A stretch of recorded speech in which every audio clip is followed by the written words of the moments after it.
Hey, what's up everyone, and welcome to today's episode. This episode will guide you through the issues of the New Mutants published by Marvel in 1983. Issue number 4.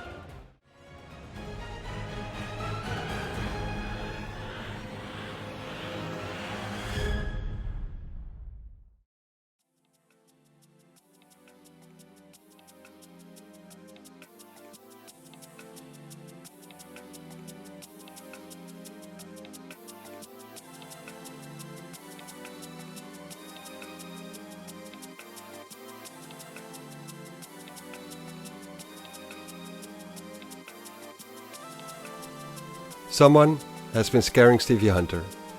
Sean is aware of this and tells her to get help from the police, but Stevie tells her she might as well not bother with it because they can't do anything against verbal harassment. Something has to happen first.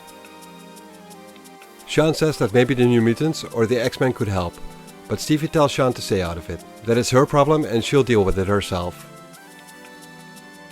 She tells Sean to go back home to Xavier's and that they'll talk more about it tonight, because right now there's another student of her dance class waiting for her. At the Xavier school, Danny, Sam, Rain and Roberto are enjoying some downtime in the snow. They're playing around with a frisbee and their power some as Sam crashes into a tree, not being able to make the turn in time while trying to intercept the frisbee. They're being held telepathically by the professor. We find out that this way of communicating is still very awkward and even scary to Sam, especially since he ruined one of the trees and he thinks he's in trouble now. Danny has totally different emotions with him popping up in their minds altogether, since a few days ago the brute inside of Xavier was trying to kill her. Her instincts cause her to want to lash out at him and attack him, out of self-preservation, even though she realizes that was not Xavier himself. As they head back into the mansion, they run into Empress Lilendra, who tells them there will be food and drinks waiting on them in the living room once Xavier is done talking to them. All of them are impressed by the presence of an alien royalty in their own way.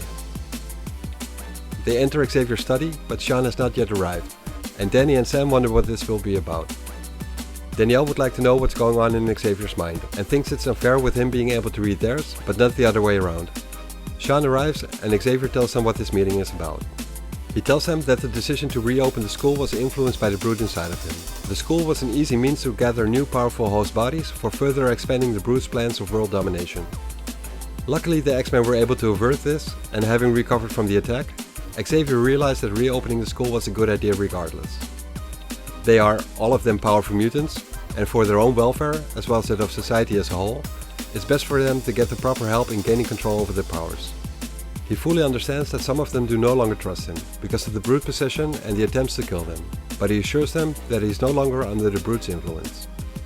He tells them he cannot force them to stay at the school any longer, but also tells them that he would like them all to stay. Danielle is surprised at the professor opening up like this, and can sense him being genuine, and she tells him that she speaks for all of them when she says that they'll gladly stick around and give it a fair chance, for better or for worse. Xavier can tell, without invading Sean's private thoughts, that something is bothering her. Sean tells everyone what's been going on with Stevie, how Stevie is being harassed and that she fears Stevie is in danger. Regardless of Stevie's reluctance to ask for help, Sean feels obligated to help her out, since Stevie has risked her life for them in the past. Danny already whispers to Sean that they will help her out, regardless of how the professor will respond. Xavier heard this, and he figures Danny intended for him to hear, as he has been noticing Danny's rebellious streaks lately. He figures he'll be needing to deal with this very soon. He asks the students if they all agree with Danny, and since they do, he tells them to devise a plan of action and to submit it to him for approval. Danny tells him that this is not a game or a danger room exercise, that this is serious because Stevie's life might be at stake. Xavier tells her that he knows this and that something can be learned from every situation, whether it's artificial or real.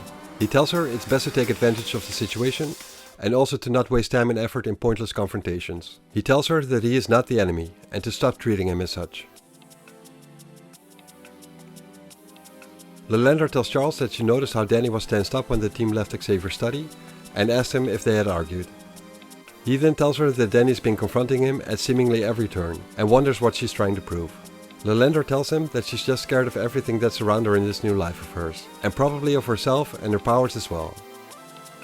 And that she's desperately trying to deal with this, by attacking, or defying even, the single strongest authority figure presently available. And that of course is Charles. Xavier tells Lilandra that it sounds as if she speaks from personal experience, and she can only respond by saying that she hasn't always been an empress. She starts massaging his shoulders, as she tells him he feels unusually tense. She asks him how he would deal with Danny, and he tells her that in the past he would have probably psychologically strong-armed her. But times are different now. These kids are different. Raised in a more rebellious age than the X-Men had been. There will have to be a bond of loyalty with these kids. A bond made out of respect, not out of fear. They fool around a little bit and share a kiss. Later, at Stevie's apartment, the New Mutants have gathered and Roberto installs a phone trace on Stevie's telephone. The device will give them the person's phone number and location if he calls again. Hours pass, and even though there are some phone calls being made, it's not the guy that's been threatening her. Until he does call. They trace the call down and they end up at a payphone, not a home. Danny tells Rain to change into a wolf form and to get the guy sent. At first she's being disgusted by the smell lingering around the phone booth, but eventually she's able to pick up the right scent. Rain in wolf form and Danielle share a rapport with one another, like Danny can with every animal, and she lets her know that they're looking for a boy about their age. Stevie is shocked at this, and they follow the trail further. They end up at the school dance they had been invited to a couple of days earlier at the mall. They sneak up to a window to be able to look inside, as Sam tells Rain that sneaking up like this reminds him of hunting back home in Kentucky. He tells her that he misses his mother and his siblings. Rain peers through the window and sees teenagers dancing and having fun, with all kinds of emotions, through the eyes of a wolf. She sees a display of colored patterns of energy, with every body giving off its own distinct heat signature, revealing the person's physical and emotional state. The others are about to enter the school and continue with their plan. A plan Stevie is not so sure she likes a whole lot, but Danny says they might as well try. They recognize some people and try to mingle with the people already there. Rain starts to notice changes in the boy that looks at Stevie. Danny picks this up and they point out Peter Bristow, one of Stevie's dance class students. Stevie approaches him to talk to him, but he runs for the door as he pushes Stevie away. Rain instinctively jumps through the window as her teacher and friend is being pushed aside, not realizing that her wolf form will scare the kids inside. In the panic, some of the kids are trampled, one of whom is Sean, but Roberto makes sure she's alright. They chase Peter, but he's able to get inside of a car and drive off. Rain's trying to keep up with him, but she's unable to. So Sam ignites his powers, catching up to Peter, who is almost about to hit a woman and her child who are crossing the street. Sam is able to intercept and pick them up, as his flight trajectory is going straight towards the building in front of him. With him not being in full control of his maneuverability while blasting, he's worried that he won't be able to avoid the crash. He tries his hardest and is able to pull it off, blasting high up in the air with another problem arising. Namely, how will he be able to put the woman and the kid down on the ground? The professor helps him by guiding him in making short bursts to slow his descent. It's still a pretty rough landing, but everyone ends up safely on the ground. The kitty was carrying is crying, but all Sam can do is cheer with his personal victory. In the meantime, Peter wasn't able to make a certain turn and has crashed his dad's car. He tries to escape by heading into a factory and find his way back to New York from there. Roberto tells Sam to go to the far side of the site, as the rest of the team will try and trap Peter in between them. Stevie's injured knee acts up, as they are in pursuit, so Sean tells Roberto to stay with her, as he is the only one of them able to safely deal with the fire of the car crash. Rain, in wolf form on the hunt, is liking this feeling and secretly wishes she could stay this way forever. A sentiment that's picked up by Danielle, but she keeps it a secret. Danielle tells Sean that they will have to be careful, as Sean is only just able to push Danielle away from a beam falling from the ceiling. Outside, Roberto is trying his best to deal with the car being on fire. He'll have to distribute the solar energies carefully, because in the night he has no chance of charging back up. He throws the car away, but not realizing that the place he threw the car towards is filled with explosives. He contacts Xavier, who in turn tells everyone to go outside in a hurry, because the factory they're in could get totally destroyed by the blast of the explosives. Sean and Danielle have a short discussion on whether or not Peter deserves to perish here, or if they should risk their own lives to try and save him as well. They hear a scream, and it's coming from Rain. Apparently Peter had struck Rain and thinks he's going crazy, because he hit her as a wolf and she has now turned into a girl. Sean possesses Peter and tells Danny to take care of Rain. Stevie and Roberto see an explosion, and inside, the factory is starting to fall apart. Cannonball picks up Rain and blasts an exit through the wall and tells the girls to hurry up. Sean's doing her best, but she can't move as fast as she does when she's not possessing someone, and tells Danielle to take care of herself and that they will be following right behind her. Danny tells her to shut up and that they will go together or not at all. They see Sunspot and he's been holding the exit open for them, but he's about to reach the limits of his powers. Once everyone is outside and cleared from the falling debris, he steps away and lets the building collapse.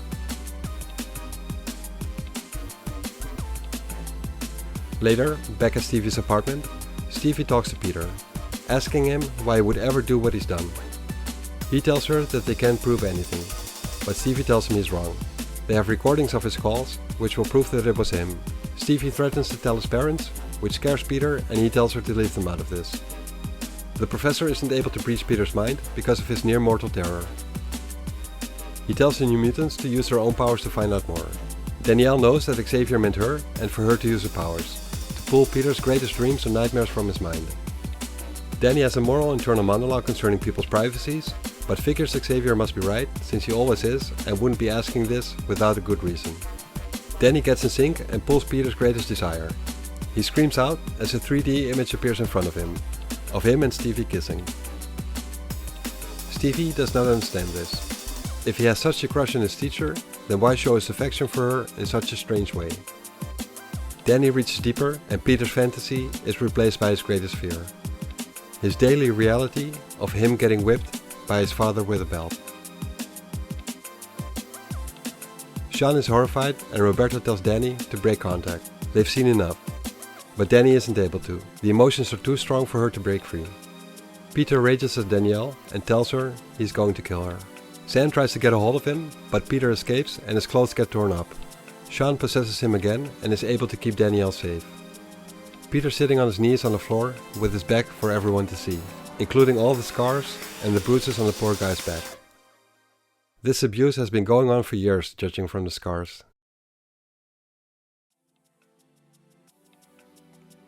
Stevie tells Sean to release her hold on him, and Stevie tells Peter they've known each other for a while, and that she thought they were friends. Peter, while crying, slaps her hand away and tells her to call the cops, call his parents, do whatever, he doesn't care anymore. Roberto asks him why his parents have done this and if they hate him so much. Peter responds to him by saying they don't hate him, they love him. He's just been a bad boy, he needs to be punished. When Peter had joined the dance class, he fell in love with Stevie. Thought she was the most beautiful woman in the world. She told him she liked him, but no matter what he did, she wouldn't punish him.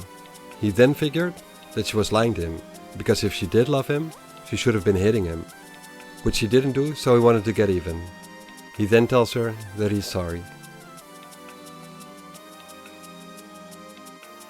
Within the next hour, Xavier arrives, and aside from informing the proper authorities, he adjusts Peter's memories of the New Mutants. It will be a long while before the boy will be returned to his parents. Rain asks what will happen to Peter now, and Xavier tells her that the physical wounds will heal, but the mental scars caused by the child abuse at the hands of his own parents will take a long time to heal, if they ever will. Xavier tells the kids that this is justification for them being who and what they are, as human beings as well as mutants. That it's not always about fighting villains or evil mutants, but sometimes it's simply about helping people. He tells them he wants a full analysis of the events of the night before tomorrow's class. He wants to know what went well and what went wrong and what could have been done better. He tells them that they still have a lot to learn. Stevie, however, tells them all that they've done good. Really good.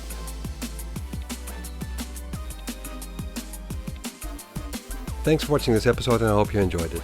If you did, please consider hitting the like button and subscribing to the channel if you haven't done so already, because that will help me out in growing this channel and being able to produce more videos like this one. See you next episode.